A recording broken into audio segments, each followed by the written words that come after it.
All right, welcome back to the World of Wrestling podcast. Here today to discuss about boxing news and rumors, episode number 16. This one's going to be about Jaron Ennis boots. And this article's about Eddie Hearns pushing hard for Jaron Ennis to face Bud Crawford. I think this fight will actually be really good. Let's get into the what the writer had to say about this.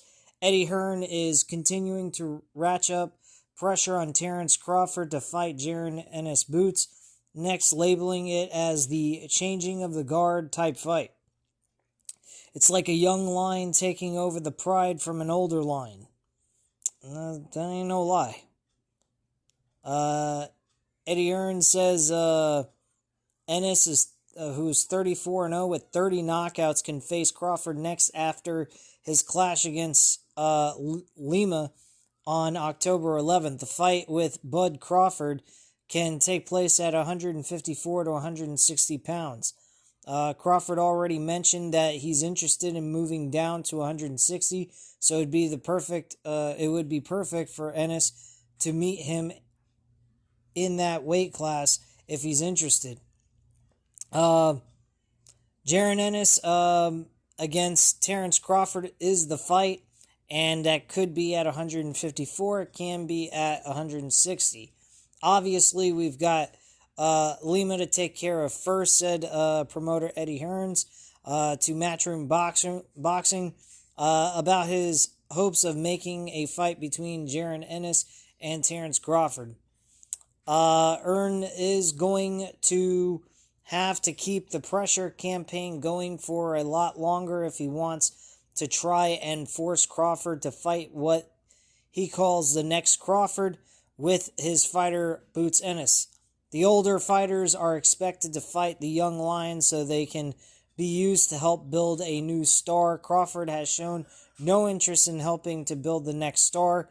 It's a fight that Crawford would likely lose, but the pay would be good, and it wouldn't be as good as the $50 million he received for the Canelo Alvarez fight. But there aren't any other fights out there for Crawford to net him that kind of dough, especially if he chooses to take a year off for his victory lap. That's likely what Bud will hold out for. I wouldn't. I'd take a fight in early 2026.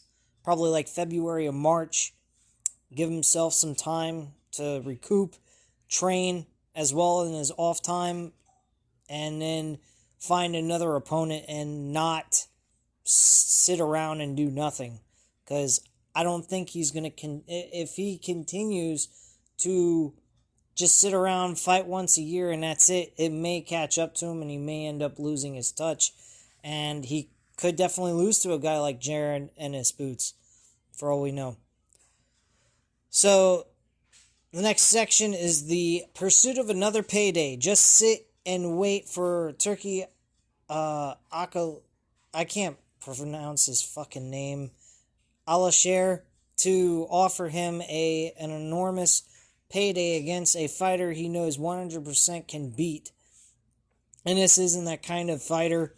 The victory wouldn't be assured, and it was doubtful that Turkey would pay Crawford the type of money he just received. The fight would be a lot more entertaining to watch, as Ennis would be all over Crawford, forcing the older fighter to fight whether he wants to or not. That, for me, is one of the great crossover fights because Boots is changing of the guard kind of guy. And Crawford's the guy that has been there and done it all. He's just proved that he's still very much in prime, said Eddie Hearns. That's pretty much all there is. It does continue on. It would be good. It would be a good fight, but it's not likely to happen. Crawford is obviously going to hold out, hoping that Canelo will bless him for another fight to get a second big payday, similar to the one he received last Saturday night for their legacy fight back on September 13th. This actually was written out on September 18th.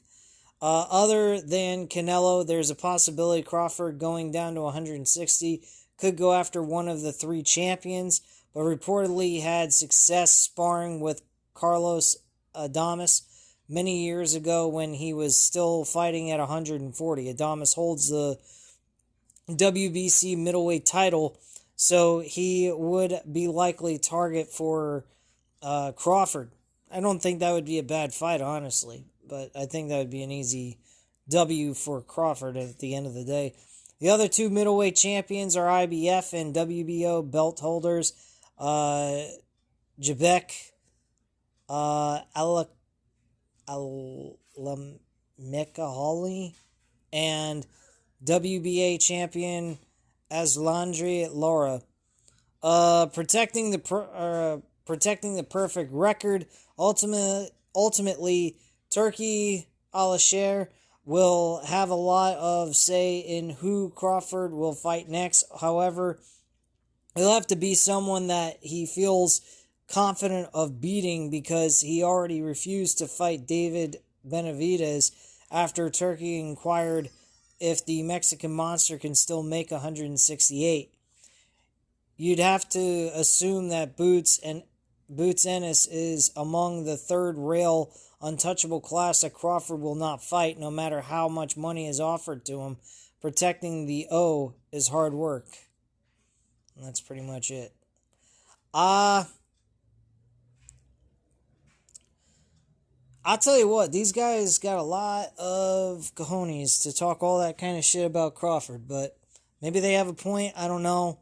I think Crawford's an idiot if he doesn't take this fight, and he would just make the writers correct about him as a fighter and a defending champion. So, honestly, I think Crawford denying David Benavidez to a one-on-one fight was the right move. I mean, he would be at a huge disadvantage. He wouldn't have a very good chance, a 50-50 chance at winning that fight.